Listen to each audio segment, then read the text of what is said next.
To see tourism growing over 9% year on year. We've seen international education this morning come out saying they're growing over 11%. And of course, tourism's so critical because we see lots of other good things flow from it, including trade and investment and other things as well. But with that, happy to take your questions.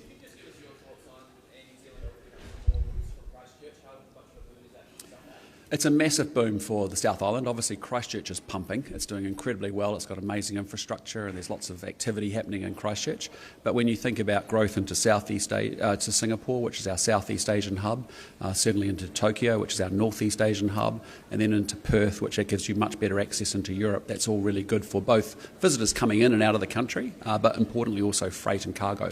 Given the fact that we are in this environment where jet fuel is elevated, all fuel costs are elevated, how important is it for the government to see those tourism numbers increasing as much as they have year on year? Yeah, it's been really encouraging, and Louise has done a great job working with the sector to try. Everyone's had a very big collective effort over the last 2 years to actually get it moving in the right way. But despite all the global uncertainty and volatility that's out there, that's also a huge opportunity for New Zealand.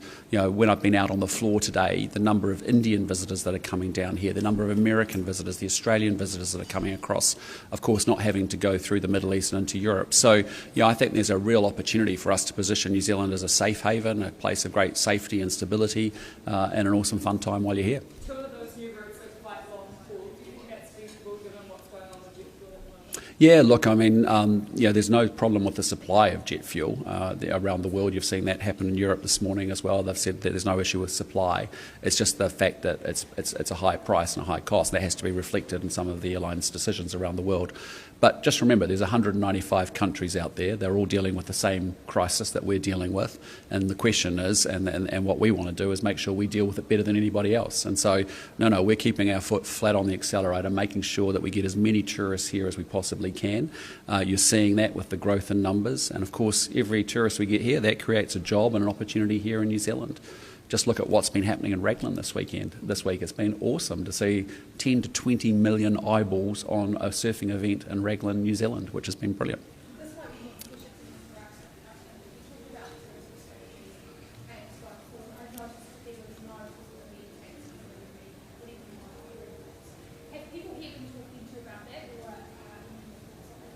Yeah, so what we have committed to with the Auckland Regional deal is considering an accommodation levy next year. There's a broader conversation around, how we fund growth. So when we release the tourism policy statement, that's about considering wider issues around growth. And that's absolutely part of what we've got to do. Central government's responsibility, local government's responsibility, and industries. So that's why today it was really important to be able to clarify the roles of each of the three players. And then there'll be more in the tourism policy statement when we release it this quarter, but there'll be more detailed action plans that follow.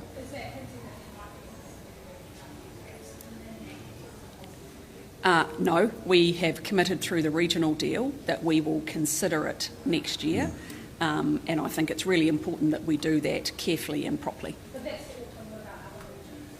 Well, and look, there's different parts of the country that have different challenges, and so funding more broadly is a broader question that we will be considering. What more have you got to consider? The industry has been calling for this, the Auckland Council has been calling for quite some time. It's not a new call. Well, we've been pretty clear. We're not going to have any new taxes in this term. We made that commitment at the very beginning. It's also important that we think through a bunch of detailed policy work about how you may do that. It's something that I know you see around the world as an accommodation levy. We understand it's very easy to ask for one, but it's important you get the detailed policy thinking straight. So, as I said, we're going to look into that next year, but for this 3-year period of this term, it's not happening. Sorry? Well, I wouldn't conflate those two issues. We'll talk about LNG once we get through some procurement processes, because we'll have more to say about that as to once we see the commercial case for that. So will you go into the election campaign with a policy of We will make our policies well known ahead of the election. What do you reckon about Labour not wanting to reward this initiative until after the election? Well, look, I think it's up to you guys. I think if I was in the position of Labor in 2023, you would have been crucifying me for an absolute lack of policy. And the bottom line is, Labor is a party with no plan and not a lot of detail. That's a policy that's sat out there for over a year almost, or a long period of time. And there's no clarity about it. And what we heard yesterday was, because of the treaty, we can't give you the detail about it. There's a lot of dividends that are paying for an awful lot of hospitals and schools across the country. So it's up to them. You've got to go ask them.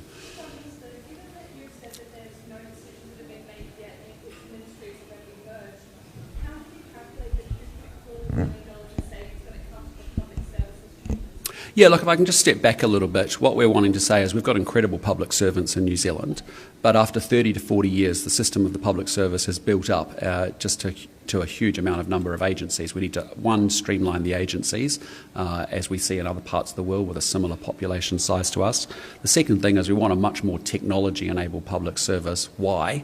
So that it can do two things. One is to deliver much better levels of service to the New Zealanders for the services that they procure from the government and engage with in the government. And the second piece is to make sure that it's much more efficient. So all we've said is, look, over the 2017 to 23 period, there was a threefold, the growth in the public service was 3 times what it was across the total workforce in New Zealand. There was massive growth in the back office and the support and administration functions, almost 46%, I think, from memory. You had about an 18% growth in the frontline services. And so as a consequence, we're saying we want to make sure we get the money out of the back office into the frontline services, and we want to see a much more efficient, more effective public service. So it's a much better place for talented, bright people to want to come and join, and importantly, it delivers much better service to New Zealanders.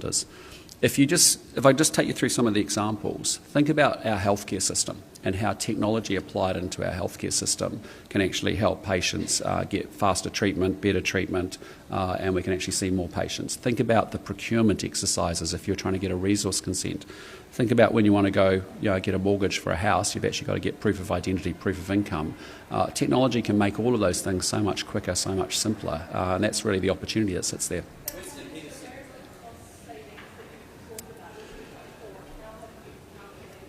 Yeah, look, essentially we've run public service at about 1% of the population of New Zealand. It was about 46,000, 47,000 in 2017. Based off population growth, you end up with the public service by 2029 that would be roughly around 55,000, back to 1% rather than the 1.2% it is now, and that would be feeding into the calculations. In terms of the $2.4 million, are you basing that on gross annual salaries per person that you're looking to get rid of it there? Well, there's obviously savings that happens over time. This is something that happens by in the middle of 2029 is the end game to get back to a 1% of the population being the size of the public service. And so that is obviously fed into the calculations and the potential savings of $2.4 billion. But our real motivation for it is to make sure we have an outstanding public service. We've got a public service that's been built for 1996, not for 2026 and beyond. And we want to make sure as we look out 20 years from now that we've got a public service that's much more customer focused on the public and the public and offering better service to the public, much more technology enabled, much more efficient and much more streamlined, because essentially we've got a lot of bureaucracy in this country and a lot of it starts with central government in Wellington.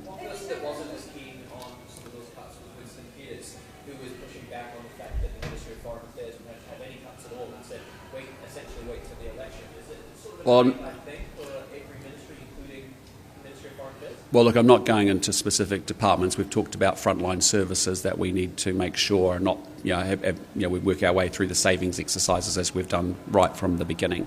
But the key objective here is to make sure we just have a more effective, more efficient public service that's much more future focused, and as a result is a great place for people to work and our best and our brightest to come and be there.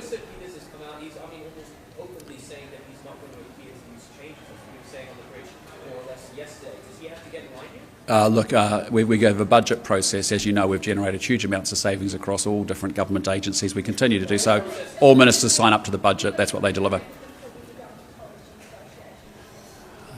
Well, I think we've delivered pretty strong and stable government the last 3 years, and when we get to that bridge, we'll cross that bridge when we get there. But in the intervening period, if you're under any illusion, the best thing to do is 2 ticks blue.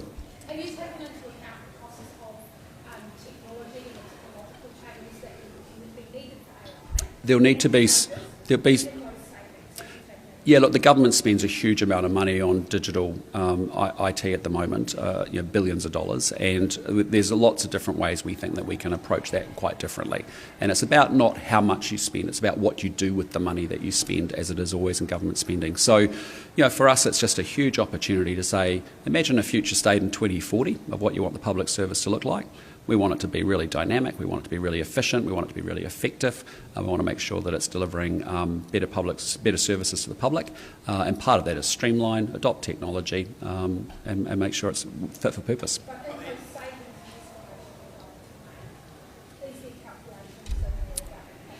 Yeah, and you can certainly talk to Nicola and Paul Goldsmith about the detail of that if you want to. But it's not about the savings. It's about generating a better public service. It is built for an era that has left us. And we are in a future world where we need to offer much better services, much more efficiency, and make it a great place where we can attract the best and the brightest to come and work there. Okay, so I'm going to move on to Lepa.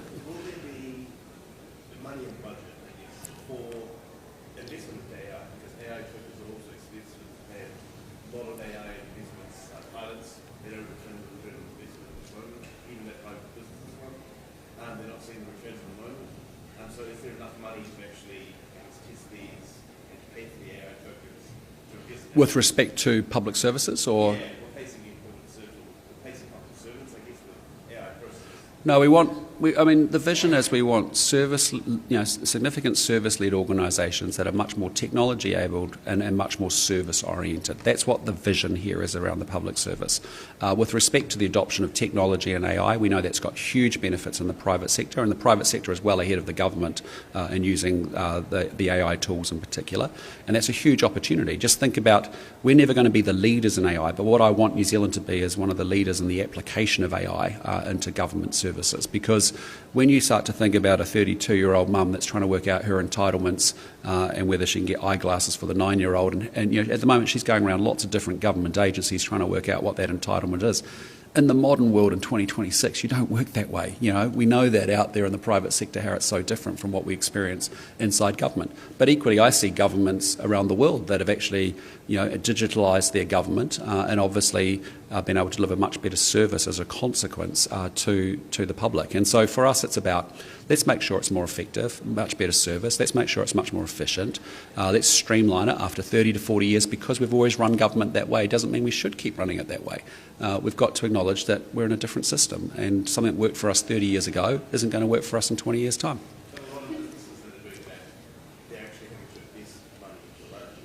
Sure. And the government spends billions of dollars on IT projects and digital expenditure already. Is it the smartest deployment of that money? No. Could it be done much better? Absolutely. And can we embrace new technology, modern technology in a much better way? For sure. Sorry.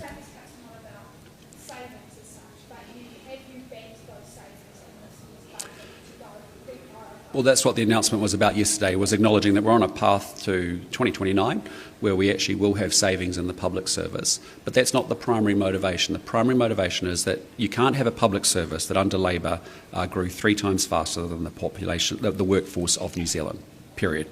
And so we know it's heavy, and as a result. But the big focus is to say we want to build a really great public service. We want to build the best public service in the world. That requires us to get with the program, embrace technology, make sure it's efficient, make sure it's much more effective.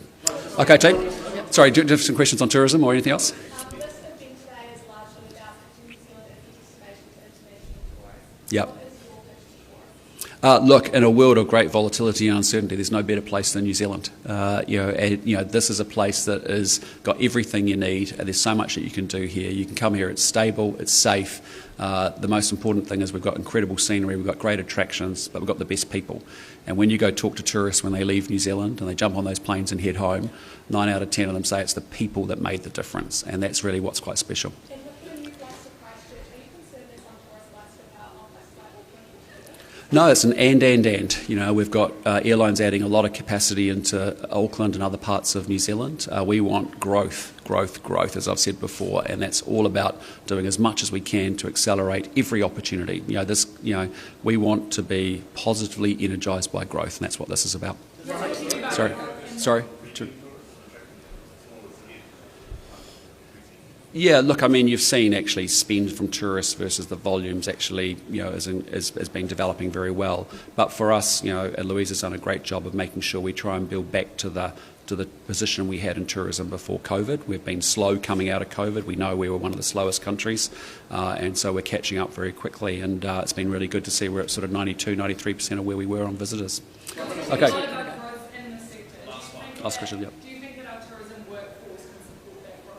Yeah, absolutely. It's a huge opportunity because, if you're a young person, going into a tourism sector is a pretty cool place to be. You learn to be part of a team, you learn about customer service. They're pretty exciting jobs.